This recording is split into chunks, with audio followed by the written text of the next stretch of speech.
So big news from Glock. They finally released their V version, their Roman numeral 5 version.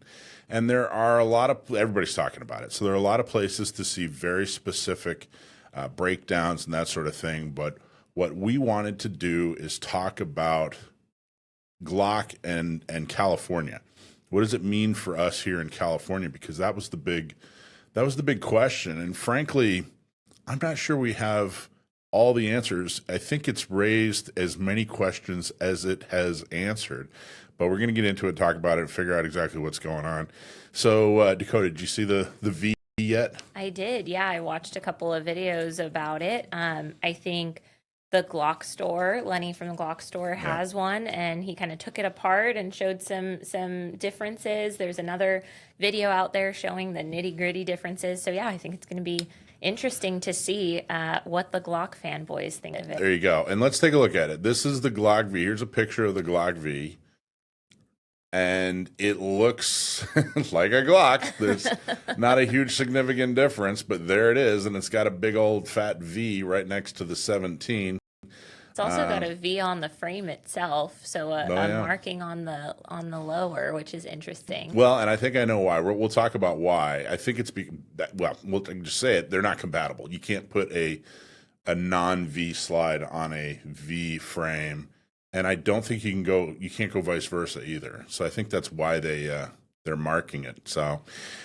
So anyway, let's get into it. Let's talk about exactly what's going on here. So first thing we need to review is the roster. And, I think a lot of people know of the roster, don't really fully understand it, but there's a couple of things that we want to explain about the roster that needs to be explained in order for all of our concerns to make sense. So in order to sell a pistol, any kind of pistol in California through an FFL, so through a gun store, you have to be on the Safe Handgun roster. Now, individuals can sell guns back and forth, no problem. But in order for a retailer to sell it, it has to be on California's safe, quote unquote, handgun roster. And to get on the Safe Handgun roster, you have to do a few things.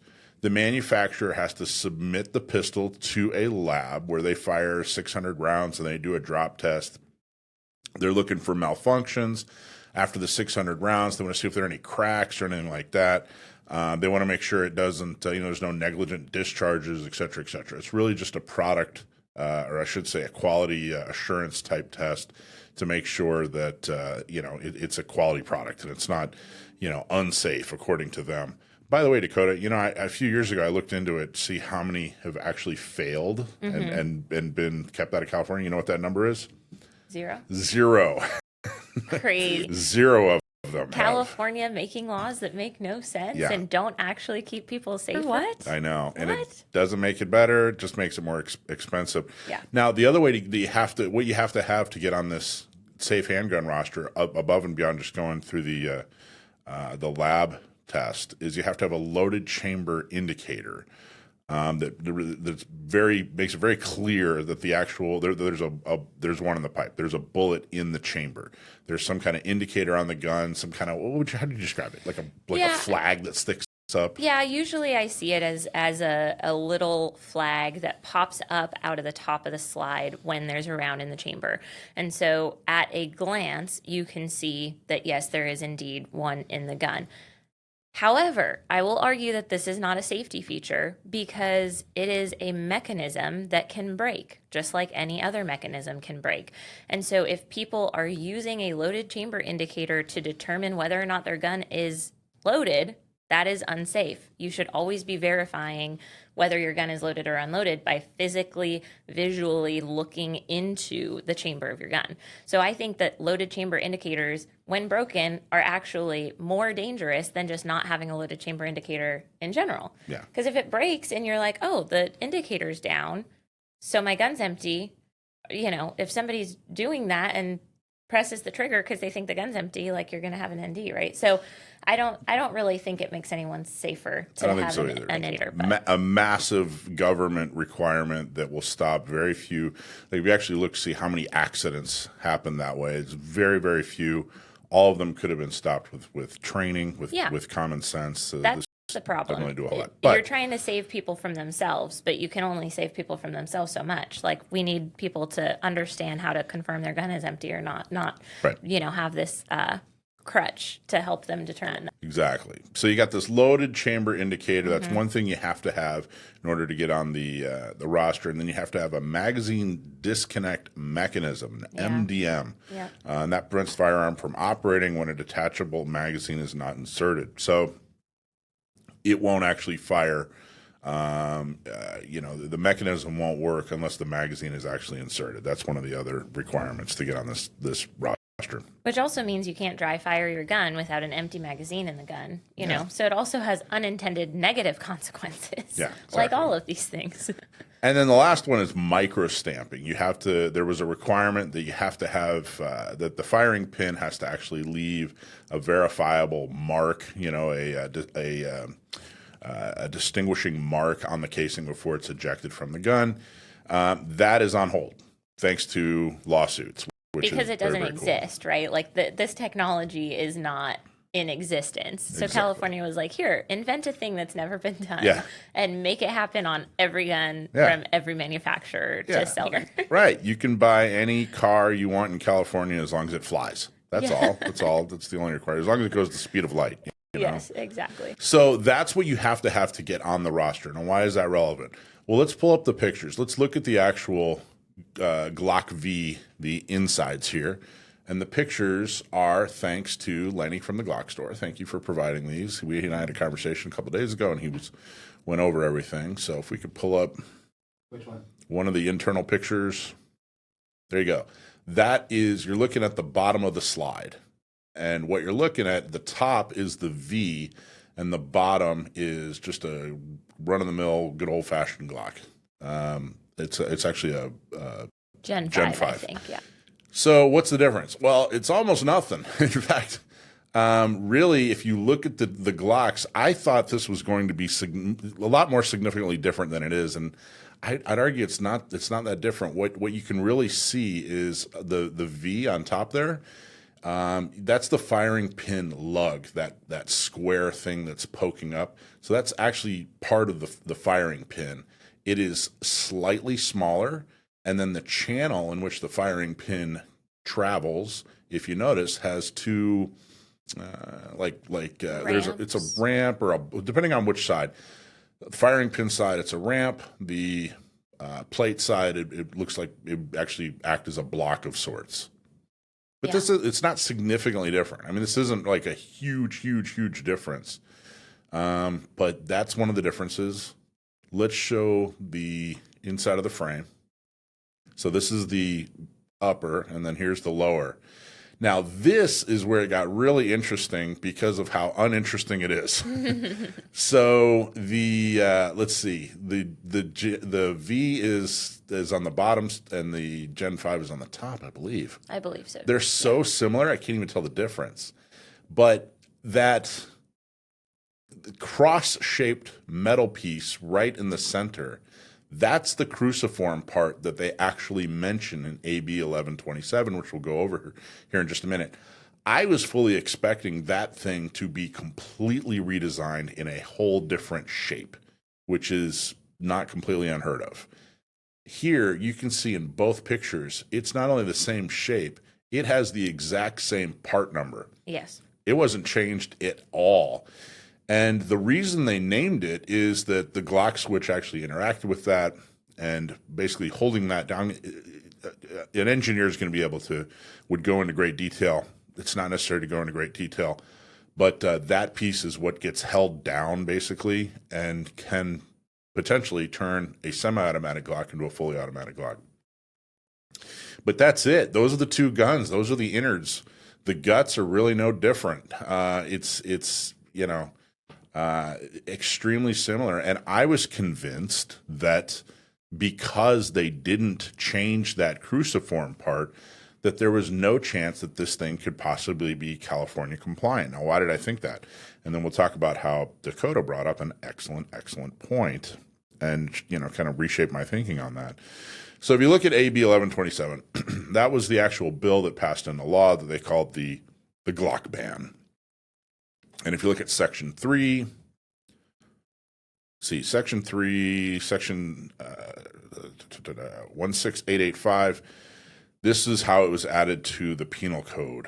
As used in this part, machine gun convertible pistol means any semi-automatic pistol with a cruciform trigger bar that can be readily converted by hand or with common household tools as defined in Section 60 or 4082, Title 11 of the Penal Code, et cetera, et cetera. Okay, so let's just talk about that part right there. I was really caught up on the cruciform trigger bar part. I thought as long as that existed, that this couldn't possibly be California legal. But Dakota, you pointed out to me earlier this week when we were talking that that's just the first part. What's the other part? Yeah, the other part is that it can't be readily converted by hand or common household tools into a machine gun by the installation or attachment of a pistol converter as a replacement for the slide's backplate without any additional engineering, machining, or modification of the pistol's trigger mechanism. So I read that to mean that, you know, in the pre-V days, you could take off the backplate, you could put on a Glock switch, and with common household tools, you could modify it. My guess, without knowing completely what the V, you know, what all of those pieces are changing in the V, is that currently as Glock switches exist, they will not fit on the V, and that the slide's backplate will not be easily exchangeable, is my guess. I'm guessing the V has a backplate that's much more difficult to remove than the normal Gen 3 and 5s. The backplate is definitely different, but the feedback I'm hearing so far is that it really isn't significantly harder to remove. Interesting. Which is kind of interesting and confusing, right? Interesting. Well, I wonder if maybe there's just more machining needed. Maybe the fact that they added that ramp means that you have to machine. That you can't actually do it with normal household tools. Yeah, maybe you need a machine. And it specifically, you know, carves out without any additional engineering, machining, or modification of the trigger mechanism. So I'm like, maybe it's requiring machining of the trigger mechanism to make it work now. We don't know. We haven't seen. We're not positive. We're not positive. And the interesting thing is, so why does all this matter? Well, it matters because in order to get onto the roster, like we said before, it has to have certain requirements. It has to go through this drop test at the lab and fire 600 rounds. It has to have the loaded chamber indicator. It has to have the magazine disconnect, so it can't be fired without a magazine in there. So a Glock V, would it have to go through that process? Because it doesn't have a loaded chamber indicator, and it doesn't have a magazine disconnect. That doesn't exist on a Glock V. So does that totally discount it? Well, part of 1127, AB 1127, is they said basically, look, if you fix this, in fact, I'll read it exactly. If the pistol was listed on the roster described above, where they describe, you know, the roster, et cetera, on January 1st, 2026, the pistol is not subject to requirements of subparagraph D, et cetera, if the pistol was thereafter only modified to change design features which brought the pistol within the definition of machine gun convertible pistol in section, et cetera. So without getting too far into the weeds, basically it was saying, look, if your pistol was already on the roster and it complied or was grandfathered in, and you only changed it so that it was no longer machine gun convertible, and that was done by the end of 2026, then boom, you can be on the roster. A Glock V, I'm not totally convinced fits that criteria. Because if you look, the Gen 3 Glock is what's on the roster. And if you look at a Gen V, they took a Gen 5 and made it into a Gen V. Well, the Gen 5 was never on the roster. And again, it doesn't have the compliance parts that California requires. It did change to make things harder for the Glock switch, I think, without being, without totally understanding all the engineering mechanisms. But it appears to be what they've done. But I'm not so sure that this is what's going to comply with what California spelled out. I'm not so positive that they're essentially a Gen 5 that's converted to a V is now grandfathered in and on the roster because a Gen 5 is significantly different from a Gen 3, Yeah. according to California. Right, right. Interesting. You know, I think if that's the case, if they did all of this, redesigned their gun, and it's still not compliant, What the heck? what happened? Like, what were you who thinking? got fired? And here's where I know. Well, here's where it gets more interesting. And Glock has done things. They're notoriously, I mean, for decades, have been notoriously tight-lipped, and they just kind of do things the way they want to do things. And it's hard to argue with success. They've been very successful. But here's another piece. So what's happening in January in the gun world? What's everybody? SHOT Show. SHOT Show, right?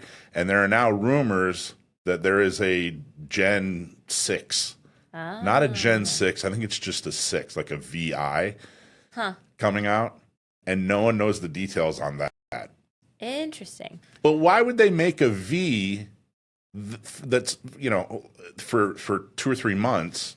Well, if the V is just so that they could be grandfathered into California and they failed that, then that makes no sense. But maybe the V is because, I mean, I think we've seen there's lots of other states and cities and places in the country that are suing Glock over Glock switches being, easily convertible and all of that. So maybe they're like, we're going to put out something that's better for our brand anyway, so that we're not the gangbangers' first choice, which could be the V, and then maybe they're going to, kind of go above and beyond with the next thing. I don't know. That's so bizarre, though. It's such a weird thing to do, to have this thing. Because once a 6 comes out, that V is going to, who cares? Right. That V is just going to, no one's going to care about that. Yeah, V I don't anymore. get that. I don't think. Unless this new version is going to be some kind of, purposely California legal version of it. Well, why would they debut that at SHOT Show? That doesn't feel like a SHOT Show thing. No one cares. Like, SHOT Show's full of people from Texas and, gun-friendly states, right? I don't think that makes much sense. I don't know. It's interesting. I have no idea what they're thinking. It really doesn't make any sense. The other thing is, there's a lawsuit. We talked to Second Amendment Foundation. There's a lawsuit. It's Second Amendment Foundation and some other. I can't remember all, but it's Second Amendment Foundation and FPC and NRA. I believe are suing AB 1127. They kind of took the wind out of that sale. Yeah. So they had this lawsuit that that they didn't even have to fund. The organizations were doing this for them. Yeah. And then they said, well, we're going to just take that product away. We're going to make a V. We're not going to sell the product that you were suing on our behalf. And by the way, it doesn't, not only can you not sue and help us sell in California, but this won't even comply with what California said they'd do for us, which is let us back on the roster if all we did was change the convertible part. It feels like AB 1127, that piece about you can get basically grandfathered back onto the roster, that felt like it was intentionally for Glock. Right. And that, to me, felt like Glock and the California DOJ were working together as a team to make this final form of the penal code something that was beneficial to Glock, right? That's what it felt like me. That was my conspiracy theory for sure. Is I was like, okay, they had to, because that carve out didn't happen until very late in the process. Right.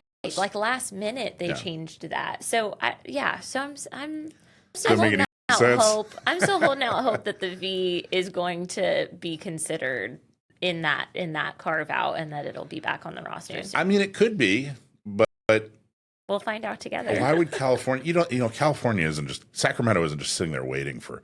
Gosh, we can't wait for Glock to comply. We sure are glad that they're gonna.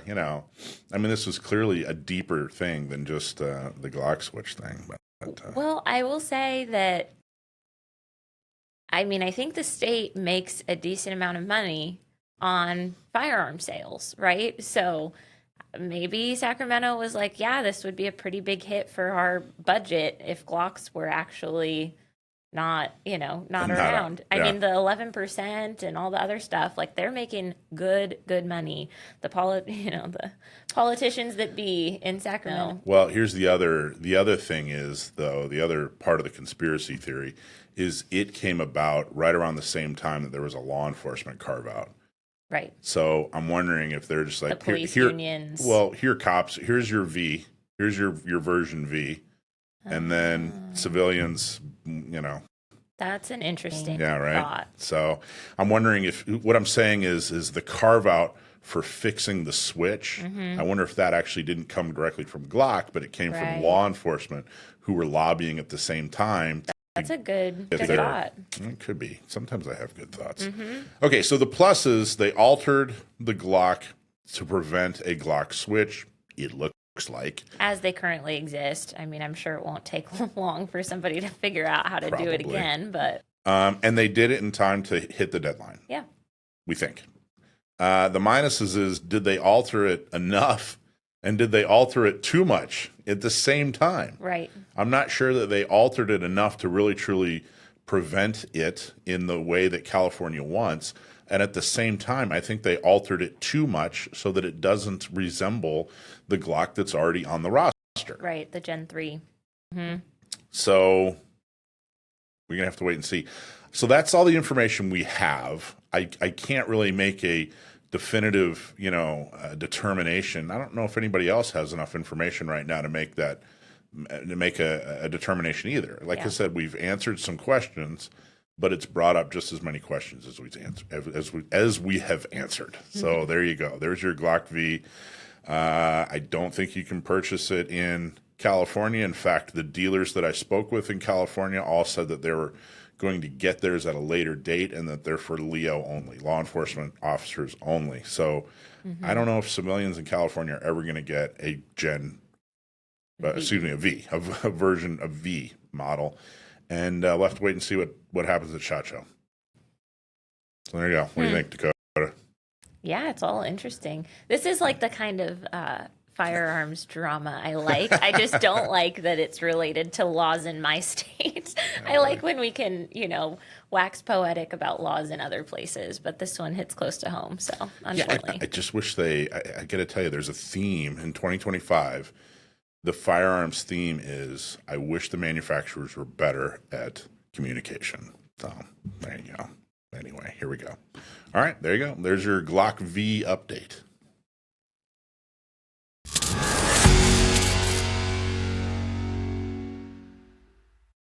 So if you're a gun owner in California, then you, like me, are extremely upset about the 11% excise tax on firearms and firearms-related purchases. Obviously unconstitutional, but until it is struck down in court, we still need to make our voice heard. So we have a cool way to do that. If you go to sdcgo.org/take action, you'll be able to make your voice heard. You'll be able to write your legislators, write the state of California and say, hey, I disagree with this 11%. So if you look on the page, it will actually have a template for you. I'm writing as your constituent to ask you to repeal the 11% excise tax on firearms, ammunition, and firearm precursor parts that took effect on January 1st, 2024. You can actually go in and edit that yourself. But if you're happy with the template, then you can actually add all your information so that this email comes from you and goes to your legislators here in California, who are the ones that make decisions like this. This 11% excise tax is nothing more than a modern day poll tax.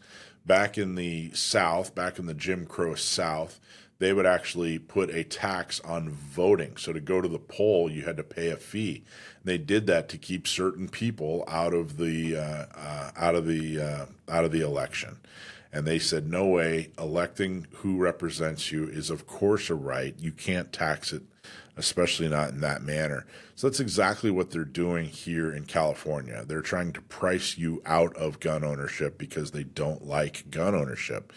What's worse is the money, that 11%, actually goes to a bunch of organizations that do not have your best Second Amendment views as a part of their plan.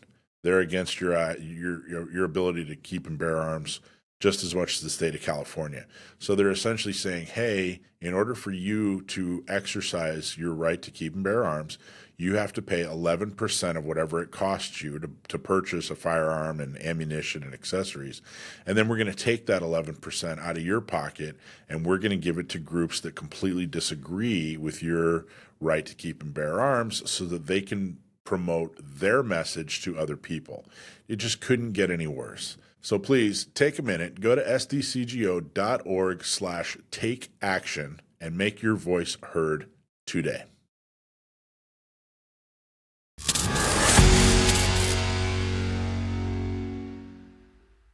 So we see in the news, we hear a lot about this concept of ghost guns. And we always kind of laugh when we see that because a lot of times in the comments, people don't have any clue what that is. And they're thinking, oh, these are guns that don't show up in metal detectors, or these are, guns that can't be detected by law enforcement or whatever. That's not what a ghost gun is, right? A ghost gun is a gun that has a portion of the firearm that's supposed to have a serial number that doesn't have a serial number.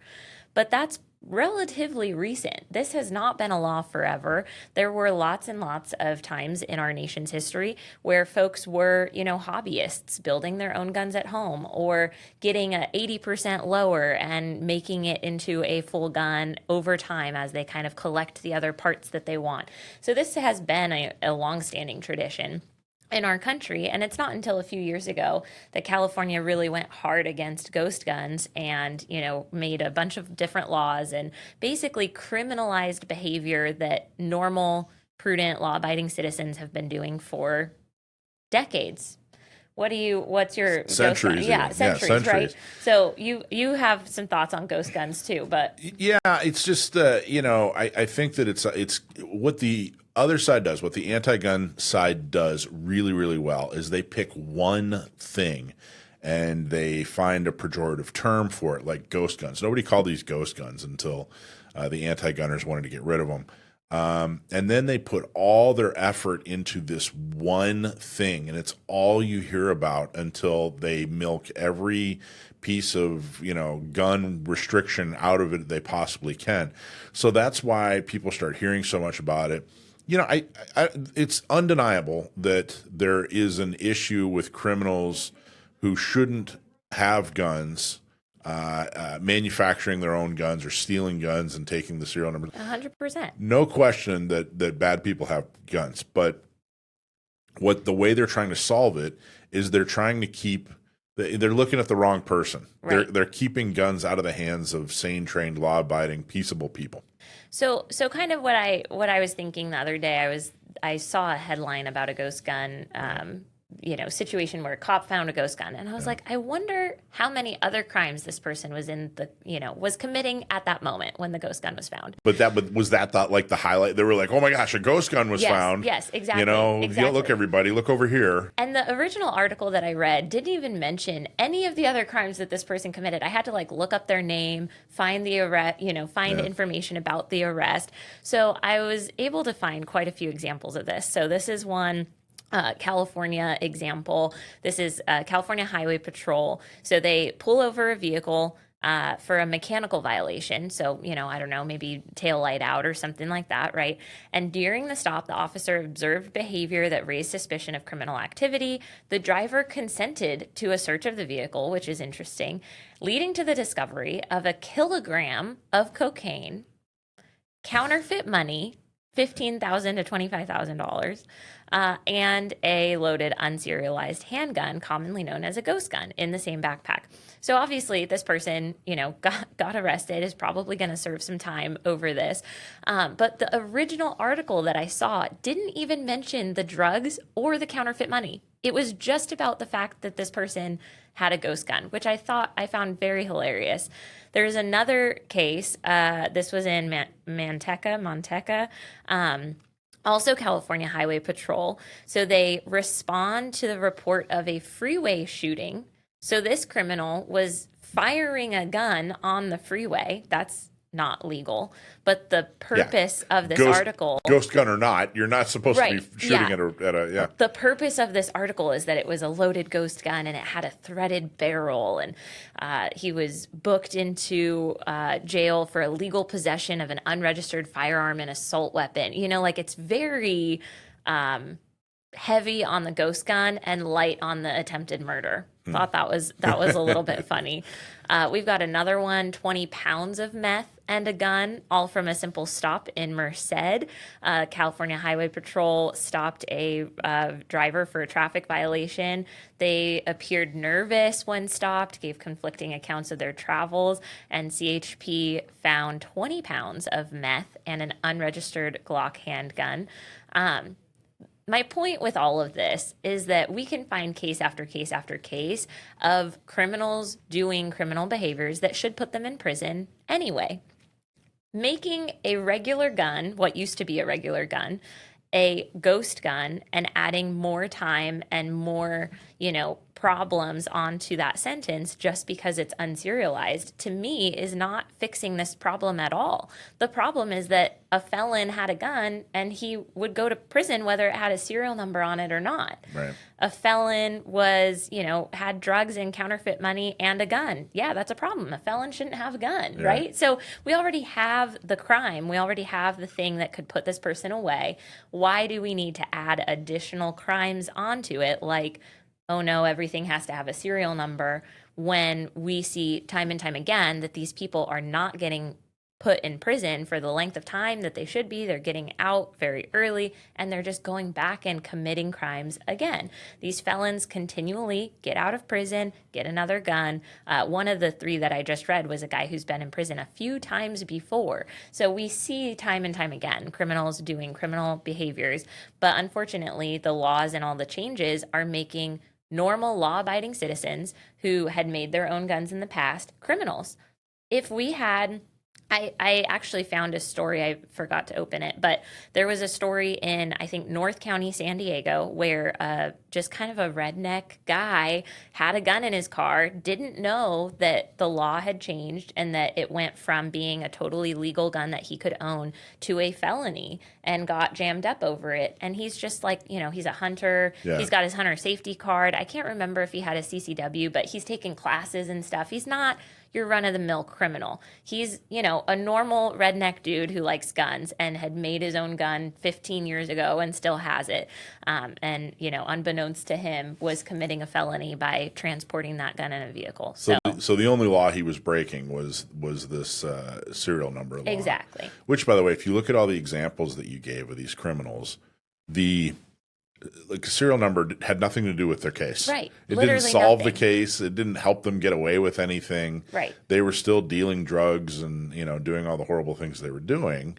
It's all this is doing is, it's interesting. They say that they're trying to keep guns out of the wrong hands, but really they're trying to keep guns out of the wrong hands. In other words, my hands are the wrong hands to keep the gun out of. Right. Right. Yes. I'm not going to, if I home manufacture a firearm and you call it a ghost gun, it's. I'm not going to all of a sudden be shooting it on the freeway. Right. That's not going to be what the natural progression is of my life. And by the way, they're just not solving crime because there was a serial number on the gun. And then to take it a step further, the lawsuit that San Diego County Gun is a part of and FPC is a part of when it comes to home manufacturing firearms is this. Some of the municipalities in California took it a step further. California laid out this plan. Hey, here's how we want you to serialize. If you're home manufacturing a firearm, here's how we want you to serialize and register your firearm. They laid out the steps. Now, I'm not saying I'm supportive of the steps, but at least there were steps. Right. The municipalities like the city of San Diego and the county of San Diego said, okay, well, we're going to take the state's steps and we're going to put them in a different order. So it's essentially impossible for you to home manufacture a firearm at all. Right. So, and that's not helping. That's not doing anything for anyone. And clearly, right now, for the last few years, it has been illegal to home manufacture a firearm without a serial number, but it's long been illegal to have a firearm without a serial number or not registered. Yes. It didn't stop any of these crimes. No. Yeah. Not one. But it did put this poor guy in North County away. Right. And you have to register your firearm with the Department of Justice, regardless of how it came to be that you own that firearm, whether you built it, whether you bought the pieces, whether you bought it brand new, you bought it from a friend. it has to get registered to you. Right. And the folks who, like this. In California. In California. And that particular gentleman, his firearm was not registered. The criminals, the firearms were not registered in almost any of the cases that I could find, but all of the articles just focus on the ghost gun part, not the fact that it's an unregistered ghost gun, right? We've got two separate crimes there. So they already would have been going away for a gun-related crime, but now they just have two gun-related crimes, right? Or maybe they already had two and now they have three because they're a felon in possession of a firearm. They're doing whatever they're doing with the gun that was illegal in the first place, and it's unregistered. So this ghost gun thing really is just like adding another charge that means nothing because the court system isn't going to put this person away for any significant amount of time anyway. It's almost like there's an agenda. It's almost like the reporters have an agenda here. Well, that's interesting. That's very interesting. I kept seeing ghost guns in the headlines, and I was like, okay, but what else are we? What other problems do we have in these stories? And turns out a lot of other problems. Well, maybe seems like every October. Does it seem like every October ghost guns start to? Maybe it's a Halloween thing. Maybe that's what it is. So. Maybe I've seen a lot of articles lately. So awesome. Hey, thanks for watching Gun Owners Radio. I hope you loved that clip. Don't forget to like, subscribe, comment, and follow us on social media. And check out our website at gunownersradio.com.